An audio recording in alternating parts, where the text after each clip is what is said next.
चलन उनके जितने थे सब वहशियाना,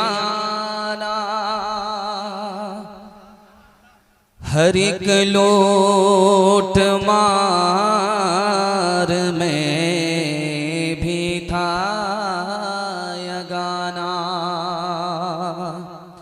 फसादों में कटता था उनका जमाना, न था कोई कानून का ताज़ियाना। वो थे क़त्ल गारत में चालाक ऐसे, दरिंदे हो जंगल में बेबाक जैसे। जो आसी को कमली में अपनी छुपा ले, जो दुश्मन को भी जख्म खाकर दुआ दे। जो आसी को कमली में अपनी छुपा ले, जो दुश्मन को भी जख्म खाकर दुआ दे। जो आसी को कमली में अपनी छुपा ले, जो दुश्मन को भी जख्म खाकर दुआ दे, उसे और का नाम देगा ज़माना। वो रहमत नहीं है तो फिर और क्या है, उसे और क्या नाम देगा ज़माना। वो रहमत नहीं है तो फिर और क्या है। बड़े शबाब और बड़े जमाल के साथ आपका ये पिंडाल और आपकी चमकती हुई पेशानी, दिल उस वक्त से बाग बाग है। और दिल से दुआ करता हूँ अल्लाह हमारे सुनाने को, आपके सुनने को बेहद कबूल फरमाए। यहाँ से लेकर के वहाँ तक सुनने के लिए तैयार हैं? जोश के साथ हाथ उठाइए। इंशाअल्लाह साल भर सोएंगे, रबीउल अव्वल में जागेंगे। हाथ उठा दीजिए इंशाअल्लाह। देखिए, यही देखना था, पिंडाल में है या ससुराल में। 3 सवाल से मेरा पैगाम शुरू हो रहा है। हम अपने नबी से मोहब्बत करते हैं 3 वजह से। पहली और दूसरी आखिरी वजह क्या है? हम अपने नबी से मोहब्बत करते हैं, ये मेरा पहला सवाल है। हमारे नबी का हमारे ऊपर 6 एहसान, पहला और आखिरी एहसान क्या है? ये मेरा दूसरा सवाल है। और तीसरा और आखिरी सवाल है, नबी का एहसान कैसे उतारेंगे? 5 काम करने पड़ेंगे, 5 तरीके से एहसान उतरेगा, एहसान अदा होगा। ये आखिरी सवाल है। सो करके सुनेंगे, हाथ उठा दीजिए इंशाअल्लाह। खैर, हम जनाजा पढ़ा भी देंगे, ध्यान से सुनिएगा, तेजी के साथ निकल जाएगा। 3 सवाल हैं, पैगाम शुरू हो रहा है। हम अपने नबी से 3 वजह से मोहब्बत करते हैं। पहली वजह जमाल, हमारे नबी को जो हुस्नो जमाल मिला किसी को नहीं मिला, इसलिए हम अपने नबी से मोहब्बत करते हैं।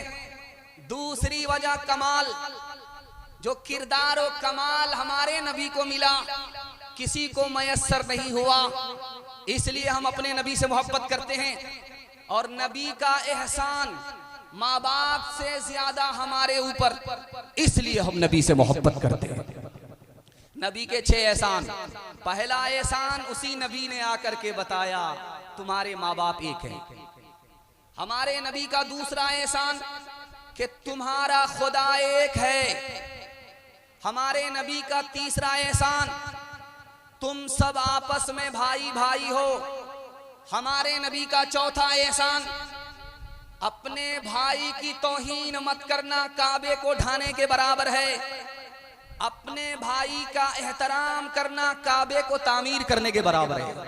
हमारे नबी का 5वां एहसान, मायूस मत होना, तौबे का दरवाजा खुला हुआ है।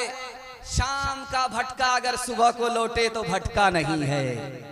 हमारे नबी का आखिरी एहसान, इस दुनिया के चक्कर में अपनी आखिरत को बर्बाद नहीं करेंगे। हाथ उठाइए, वादा कीजिए बेटा की शादी फ्री नहीं होगी इंशाअल्लाह। खैर माशाअल्लाह, ध्यान से सुनिएगा। आखिरी सवाल, हमारे नबी का एहसान कैसे अदा होगा? 5 तरीके से हमारे नबी का एहसान अदा होगा। नबी पर ईमान है तो ईमान की हिफाजत करनी होगी, कदम कदम पर नबी की इताअत करनी होगी, अपने दिल में जज्बात में नबी की इज्जत और अजमत कायम करनी होगी, नबी से मोहब्बत रखनी होगी और नबी के दीन की मदद करनी होगी। सुन्नत को ढूंढ ढूंढ करके सुन्नत पर के नक्शे कदम पर चल करके नबी के दीन की मदद करनी होगी। इंशाअल्लाह बुढ़ापे में दाढ़ी रखेंगे, हाथ उठा दीजिए इंशाअल्लाह। खैर माशाअल्लाह। मोमिन जो फिदा नक्श कफे पाए नबी हो ज़ेर कदम आज भी आलम का खजीना हो ज़ेर कदम आज भी आलम का खजीना। कर सुन्नत नबवी की करे पैरवी उम्मत, तूफान से निकल जाएगा फिर इसका सफीना, तूफान से निकल जाएगा फिर उसका सफीना। नबी पर ईमान के हवाले से 3 मिनट का पैगाम, बहुत अच्छा जलसा, दिल खुश हो गया कि कमेटी भी बहुत अच्छी है, सामाईन भी बहुत अच्छे हैं, पिंडाल भी बहुत अच्छा है, जाहिर अच्छा है। दुआ करता हूँ अल्लाह बातिन को अच्छा फरमाए, यहाँ से लेकर के वहाँ तक जलसे को कबूल फरमाए। ईमान के हवाले से पैगाम है, हमारे नबी को ईमान की दावत पर कैसा कैसा ताना सुनने को मिला। पहला ताना था, गधे की सवारी तो मयस्सर नहीं है, नबी बनने चले।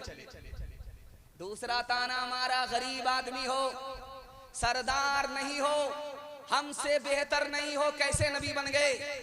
तीसरे दुश्मन ने ताना मारा, अगर तुम जैसा फटीचर आदमी नबी बन जाए तो काबे की इज्जत तार तार हो जाए। हजरत हमजा जंग के मैदान में तलवार लेकर के दुश्मन से मुकाबला कर रहे हैं, सीने पर जिरा नहीं है, खुला सीना। पूछने वाले ने कहा, हमजा ये जंग का मैदान है, मेहमान खाना नहीं है, जिरा नहीं है सीने पर, लोहे की चादर नहीं बांध रहे हो, लोहे की चादर बांधते तो तीर का जख्म नहीं लगता, लोहे की चादर सीने पर बांधते तो तलवार का जख्म नहीं लगता, खुले सीना मुकाबला करने के लिए आ गए। तो क्या कहा है, अल्लाह ऐसा ईमान हम सबको भी नबी पर अता फरमाए। उन्होंने कहा कि नबी पर ईमान नहीं था तो मौत से डर लगता था, जिंदगी बहुत महबूब थी, जब से नबी पर ईमान लाया है मौत से डर ही नहीं लगता, बल्कि मौत मुझसे डरती है। दूसरे नमूने को आप बहुत ध्यान से सुनिएगा। रूम के बादशाह ने खूबसूरत सहाबी से कहा, अंगूठी उंगली में डाल दूंगा, बेटी निकाह में दे दूंगा और अपनी हुकूमत और कुर्सी तुम्हारे हवाले कर दूंगा, लेकिन एक काम करना है, इस्लाम को छोड़ दे। उस सहाबी रसूल का जवाब सुनिए। उन्होंने कहा कि तुम्हारे पास कितनी हुकूमत है? दुनिया की हुकूमत 1/3, दुनिया की दौलत 1/4। अगर पूरी दुनिया तुम्हारे पास होती, पूरी दुनिया की दौलत तुम्हारे पास होती, फिर तुम मुझे देते तो मैं एक आजान के बदले फिर भी कबूल नहीं करता, जूते की ठोकर में रखता हूं। तो बादशाह ने कहा, आजान क्या है? का आजान क्या है? एक जुमला है, अशहदु अल्ला इलाहा इल्लल्लाह अशहदु अन्ना मुहम्मदुर रसूलुल्लाह। एक मिसाल पर पैगाम खत्म कर रहा हूं। एक नसरानी था, बहुत बड़ा पियक्कर था, बाप दादा सबका रिकॉर्ड तोड़ दिया था। उससे ज़हाक बिन मुजाहिम ताबई हैं रहमहुल्लाह, उन्होंने पूछा कि तुम मुसलमान क्यों नहीं हो जाते, इस्लाम कबूल क्यों नहीं करते? कहा मुझे पीने की आदत नहीं होती तो इस्लाम कबूल कर लेता। तो हजरत ने कहा कि पीते भी रहना, इस्लाम भी कबूल कर लो, इस्लाम ले आओ, अंदर अंदर पीते रहे। बड़ा खुश हुआ। एक वक्त में दो काम होंगे, एक पंथ दो काज। जैसे ही इस्लाम लाने के बाद, मुसलमान बनने के बाद, दारू की बोतल की तरफ हाथ बढ़ाया, उन्होंने कमर से कोड़ा निकाला कि 80 कोड़ा मारूंगा। अब उन्होंने इरादा किया कि इस्लाम छोड़ देते हैं। उन्होंने कहा कि अगर इस्लाम छोड़ोगे तो तलवार से 2 टुकड़े कर। हाथ उठाइए, वादा कीजिए, नबी पर ईमान है, ईमान की हिफाजत करेंगे इंशाअल्लाह। दुआ का असयात काम आ रहा है, खुशी का मुबारक मकाम आ रहा है। ये कौन इंसान कामिल ज़मीं पर बसत इज़्ज़तों है तेरा आ रहा है। ये कौन इंसान कामिल ज़मीं पर, ये किस ज़ात बरहक़ की है आमद आमद, फरिश्तों का पैग़ाम सलाम आ रहा है। गुलामों यतीमों की बिगड़ी बनाने, कोई मुनि से खासो आम आ रहा है। बशारत रसूलों ने दिया के जिसकी, वो लेकर खुदा का पैगाम आ रहा है, वो लेकर खुदा का पैगाम आ रहा है।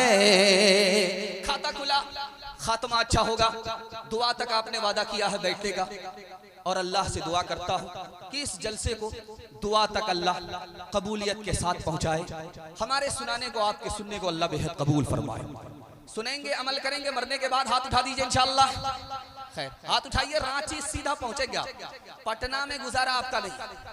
ध्यान से सुनिएगा, दूसरा पैगाम आपकी खिदमत में नबी के इताअत के हवाले से लेकर के आ रहा हूं।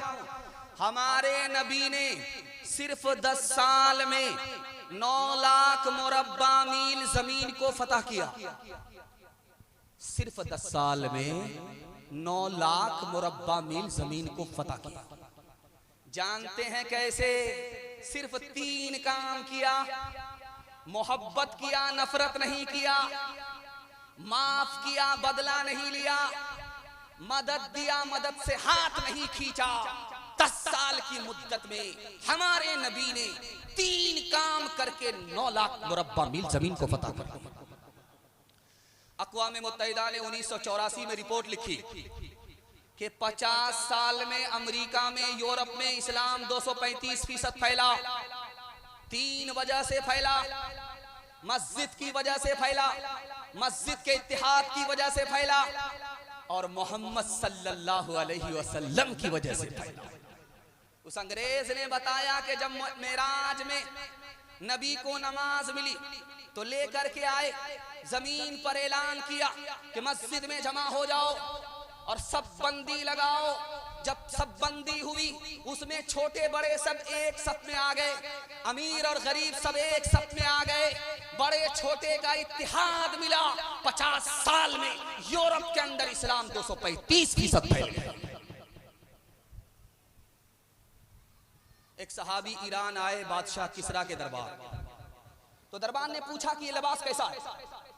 इतना पुराना लिबास है, इसमें पैबंद लगा हुआ है, बादशाह से मिलने के लिए जा रहे हो, ये लिबास उतारना पड़ेगा।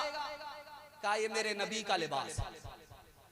कहा कि इस लिबास को उतारो, शाही लिबास पहन करके बादशाह के सामने जाना पड़ेगा, इस लिबास को उतारना पड़ेगा।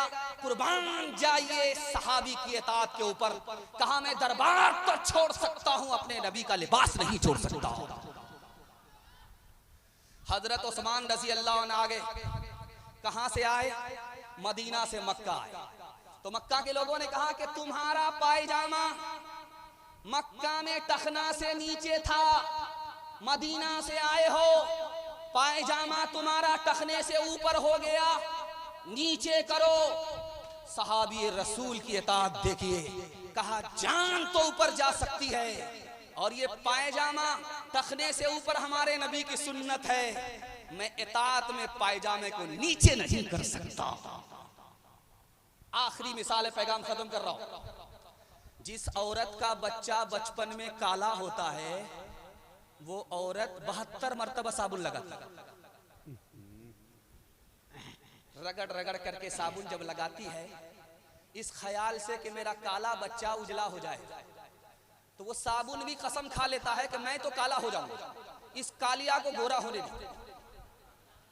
आसमान से ठप्पा पड़ा हुआ है, दरवाजे पर दस्तक हुई।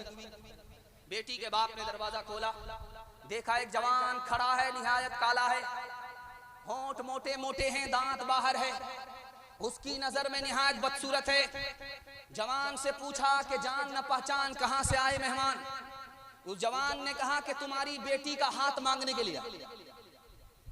कहा रांची से आए हो, हाफ हो या फुल हो, शीशे में शक्ल तो देख लिया होता। तुम बदसूरत हो, मेरी बेटी खूबसूरत है, और तुम नौकर चाकर हो, मेरी बेटी शरीफ है, मालदार है, रिश्ता मंजूर नहीं हो सकता। पीठ के पीछे बेटी बैठी हुई थी कि अब्बा हुजूर मुझको रिश्ता मंजूर है। आपने आने वाले को देखा कि काला है, आपने भेजने वाले को नहीं देखा कि कमली वाला है। कब मैं कहती हूँ कि उसके रंग काले को तू देख, मैं तो कहती हूँ कि उसके भेजने वाले को देख। मैंने माना है वो काला, हुस्न में भी मांद है, भेजने वाला तो लेकिन चौदहवीं का चांद है। तेरी बेटी उसके काले रंग पे मसरूर है, तेरी बेटी उसके काले रंग पे मसरूर है, तेरी बेटी उसके काले रंग पे मसरूर है। काले कमली वाले की मर्जी मुझे मंजूर है। तीसरा पैगाम नबी की इज्जत और इताअत के हवाले से आपकी खिदमत में लेकर के आ रहा हूं, अल्लाह आपको जज़ाए खैर दे। जॉर्ज बर्नार्ड शॉ अमेरिका का अफसाना निगार है। वो लिखता है कि नबी कातिल नहीं थे, इंसानों के मुहाफिज थे। जब पहली जंग अजीम हुई तो दोनों तरफ से कितने लोग मारे गए, तो लिखा कि 73 लाख लोग मारे गए। जब दूसरी जंग अजीम हुई तो कितने लोग मारे गए, तो लिखा कि 3 करोड़ से लेकर के 6 करोड़ लोग मारे गए। हमारे नबी ने पूरी जिंदगी कितनी लड़ाई लड़ी है? 27।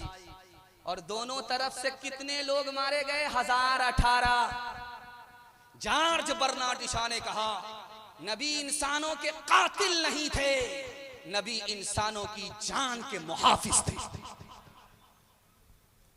हजरत उस्मान रजी अल्लाह उनके यहां नबी आ रहे, कदम उठा रहे, उन्होंने डायरी में लिखा, कदम उठाया, उन्होंने डायरी में लिखा। अल्लाह के रसूल ने कहा उस्मान मेरे कदम की गिनती क्यों कर रहे हो? कहा या रसूल अल्लाह आपका इतना मुबारक कदम है कि दुनिया में इससे बढ़कर के कोई कदम ही नहीं पड़ा, और मैं आपके कदम को इसलिए गिन रहा हूं कि आपके एहतराम में, आपकी इज्जत में, आपके एक एक कदम के बदले में एक एक गुलाम आजाद करना चाहता हूं। बाप आया, बेटी गया, बिस्तर लगा हुआ, तो जैसे ही बेटी ने बाप को देखा बिस्तर समेट, तो बाप ने हैरत से पूछा बेटी ये क्या हो रहा है? मैं तुम्हारा बाप, मैं तुम्हारे घर मेहमान, तुमने मेरे लिए बिस्तर नहीं लगाया, समेट दिया।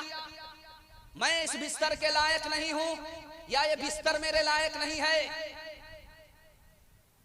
उस बेटी का जवाब सुनिए, अल्लाह ऐसी इज्जत हमारी बेटी के दिल में भी पैदा पैदा। उस बेटी का जवाब सुनिए, अब्बा हुजूर आप नबी के दुश्मन हो, ये नबी का बिस्तर है, आप इस बिस्तर के लायक नहीं।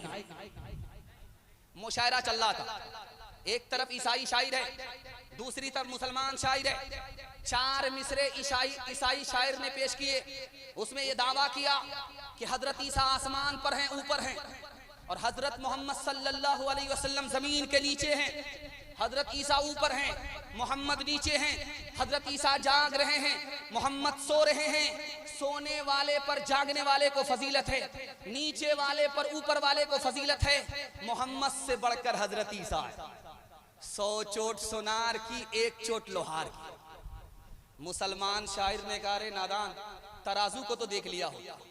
मोहम्मद तो ज़मीं में बेगुमां है, फलक पर इब्ने मरियम का मकान है। जो ऊंचा है वही ऊंचा रहेगा, जो ऊंचा है वही ऊंचा रहेगा। जो नीचे है भला फजल कहाँ है, जो नीचे है भला फजल कहाँ है। मुसलमान शायर का पैगाम सुनिए, उसने कैसा जवाब दिया, वो लाजवाब हो गया। तराजू को उठा कर देखना दा, तराजू को उठा कर देखना दा, तराजू को उठा कर देखना दा, तराजू को उठा कर देखना दा।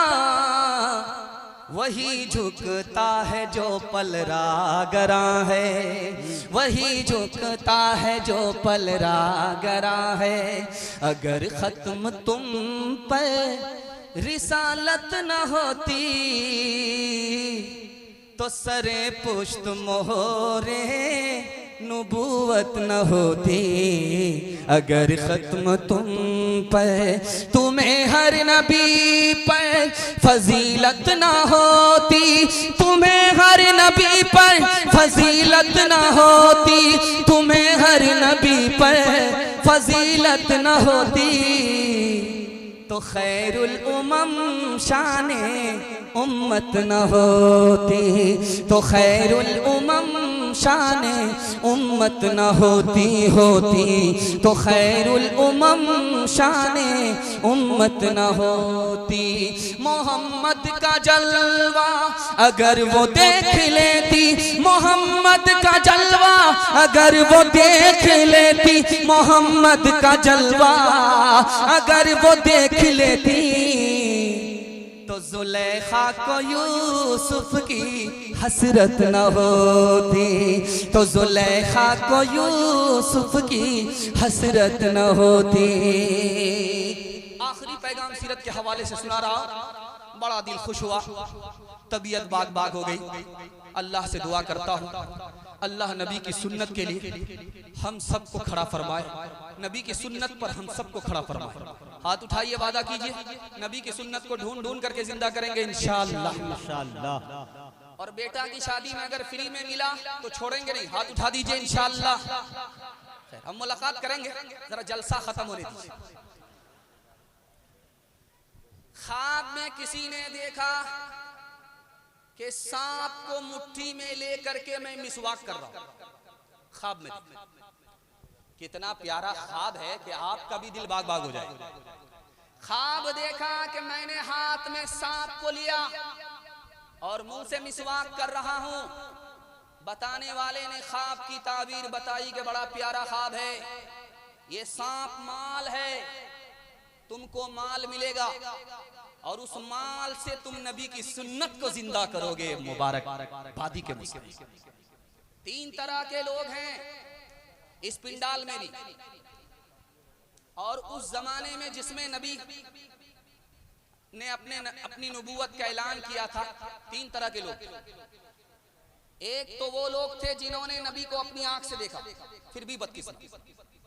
एक इस दौर के लोग हैं जो नबी को रात में ख्वाब में देख लेते हैं लेकिन फिर भी बदकिस्मत।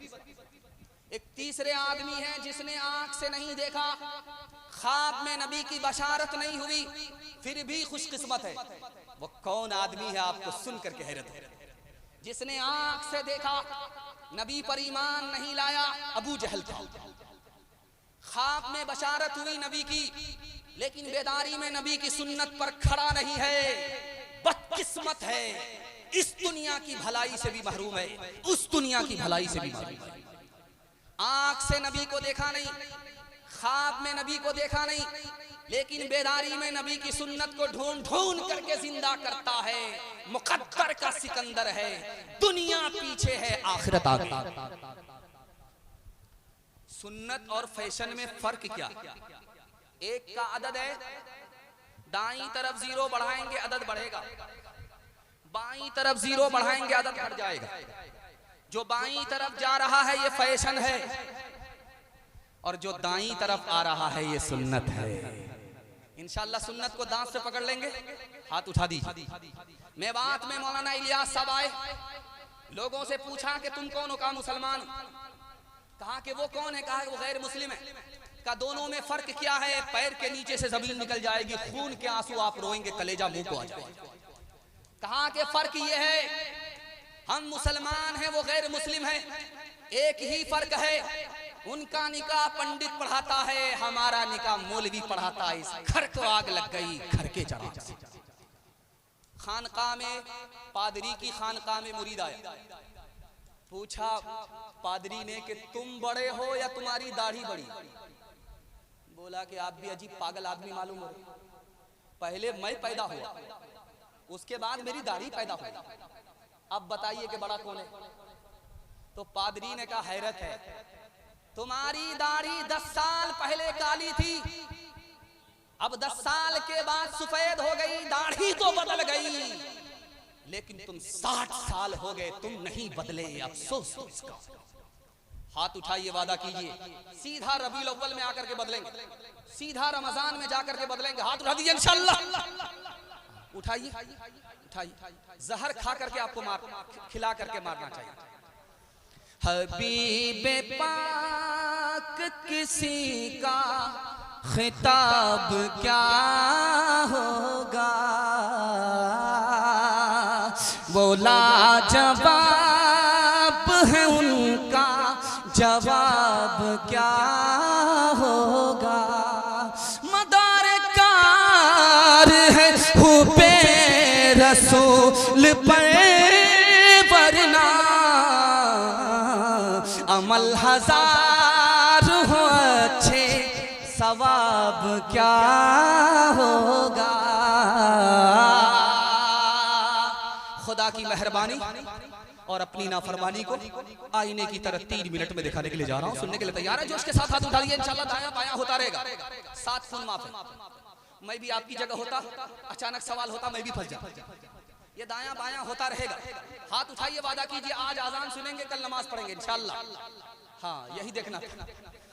मैं आपसे बेखबर नहीं, आपको जगह पकड़ा करके रखूं। ध्यान से सुनिएगा, तेजी के साथ निकल जाएगा। आपके घर में अगर मुसीबत हो तो परेशान नहीं होगी। एक मुसीबत होगी, 4 नफे होंगे। कोई मुसीबत आ जाए घर में, आपको परेशान होने की जरूरत नहीं है। एक मुसीबत होगी, 4 फायदे होंगे। अगर मुसीबत है, पहला फायदा ये होगा कि खुदा याद आ जाए। जिस खुदा को आप भूल गए वो आपको याद आ जाए। और जिस गुनाह का मैल कुचैल आपके दिल को तारीक कर दिया, मुसीबत आएगी आपके घर में, दिल का मैल कुचैल साफ हो जाएगा। आप जानवर थे, इंसान नहीं थे, इंसान से बदतर थे। जब आपके घर में मुसीबत होगी तो अल्लाह आपको इंसान बना देगा। दुनिया पर आपने तकिया कर लिया था, जब आप मुसीबत देखेंगे तो दुनिया का साथ छोड़ देंगे। एक बात आपकी खिदमत में रखने के लिए जा रहा हूं, बहुत ध्यान से इसको सुनिएगा। अंगूठी लोग पहनते हैं, सुलेमान अलैहिस्सलाम की उंगली में भी अंगूठी। तो चूटी ने पूछा सुलेमान अलैहिस्सलाम से कि ये अंगूठी कैसी है? कहा बहुत कीमती है। कहा इसका मतलब आप समझते हैं? तो सुलेमान अलैहिस्सलाम ने कहा तुम बताओ। कहा कि ये जो आपके पास दुनिया है आखिरत के मुकाबले में अंगूठी के बराबर नहीं, बल्कि अंगूठी के नगीने के बराबर। सुलेमान अलैहिस्सलाम से चूटी ने पूछा कि हवा आपके ताबे है? कहां ताबे है? क्या इसका मतलब आपने समझा? सुलेमान अलैहिस्सलाम ने कहा तुम बताओ। का जो दुनिया पर भरोसा करता है वो हवा पर भरोसा करने वाले के बराबर है, उसको कुछ हाथ नहीं आया, इसको कुछ हाथ नहीं आएगा। कहा कि जिन्नात और इंसान आपके ताबे हैं। आपने इसका कुछ मतलब समझा? कहां समझा? का क्या समझा? कहा मैंने इसका मतलब ये समझा है कि ये मेरी खिदमत कर रहे हैं, का ये आपकी खिदमत कर रहे हैं और आपको इसके बदले खुदा की इबादत करनी है। इतना बड़ा मजमा है, आपको सुनाने के लिए जा रहा हूं, बहुत ध्यान से इसको सुनिएगा, तेजी के साथ निकल जाए। इस मजमे में नौजवान कौन है, जवान कौन है, अधेड़ कौन है, बूढ़ा कौन है? इंसान की जिंदगी कितनी छोटी है ये दिखाने के लिए जा रहा हूं। इसमें जो 30 साल का आदमी है वो नौजवान है, इस मजमे में जो 40 साल का आदमी है वो जवान है, जो इस मजमे में 50 साल का आदमी है वो नौजवान भी नहीं है, जवान भी नहीं है, अधेड़ है। और जो 50 के ऊपर 1 साल 51 साल का हो गया, अब वो नौजवान भी नहीं रहा, जवान भी नहीं रहा, अधेड़ भी नहीं रहा, बूढ़ा हो गया। इंसान की जिंदगी कितनी छोटी है। एक बहरा गया बीमार की खैरियत लेने, तो बहरा आदमी पूछता है बीमार से क्या हाल है? तो वो बोला मैं मर रहा हूं। कहा बहुत अच्छा, मुबारक। उस बहरा ने दूसरा सवाल पूछा कि तुम क्या खा रहे हो? कहा जहर खा रहा। कहा बहुत अच्छी दवाई है, खाते रहो। तीसरा सवाल पूछा कि किस डॉक्टर से इलाज चल रहा? कहा मलकुल मौत से। कहा बहुत बढ़िया डॉक्टर है, पूरा इलाज करके ही छोड़े। हाथ उठाइए, वादा कीजिए दुनिया के चक्कर में अपनी आखिरत को बर्बाद नहीं करेंगे। हाथ उठाइए इंशाअल्लाह। गनीमत सेहत है अलालत से पहले, फरागत मशागिल की कसरत से पहले। गनीमत सेहत है अलालत से पहले, फरागत मशागिल की कसरत से पहले। जवानी बुढ़ापे की ज़हमत से पहले, इकामत मुसाफिर की रहलत से पहले। जवानी बुढ़ापे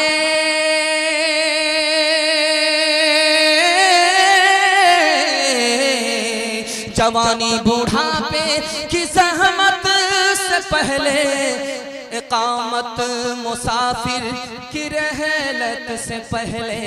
फ़कीरी से पहले गनीमत है दौलत, फ़कीरी से पहले गनीमत है दौलत। जो करना है कर ले, बहुत कम है मोहलत। फ़कीरी से पहले गनीमत है दौलत। जो करना है कर ले, बहुत कम है मोहलत। दुनिया और आखिरत के हवाले से पैगाम निकल गया, खुदा की मेहरबानी के हवाले से पैगाम आपकी खिदमत में आ रहा है। ध्यान से सुनिएगा, तेजी के साथ निकल जाएगा, अल्लाह जज़ाए खैर दे। आप देखेंगे रोटी का टुकड़ा आपके सामने आएगा, लेकिन 1 मिनट के लिए सोचिएगा, इस रोटी को तैयार करने में 360 कारीगर ने काम किया। 360 कारीगर। पहला कौन है और आखिरी कौन है, ये मैं आपको बताने के लिए जा रहा हूं।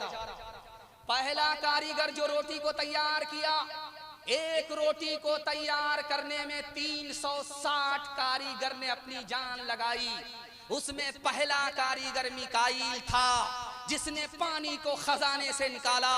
दूसरा कारीगर बाकी फरिश्ते थे, जिसने बादलों को हाँक करके समस्तीपुर में लाया। तीसरा कारीगर कौन था? चांद था, सूरज था, सितारे थे। उसके बाद जमीन के चौपाए थे। उसके बाद जो आखिरी कारीगर जिसने रोटी को तैयार किया, वो रोटी पकाने वाला था। इसलिए जब रोटी का टुकड़ा आपके हाथ में आ जाए तो दिल में ये ख्याल जाए कि मालिक तेरी मेहरबानी से हासिल हुआ है।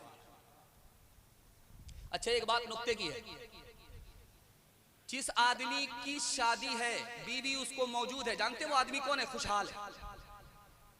और जिस आदमी को अपनी गाड़ी है, ये आदमी अमीर है।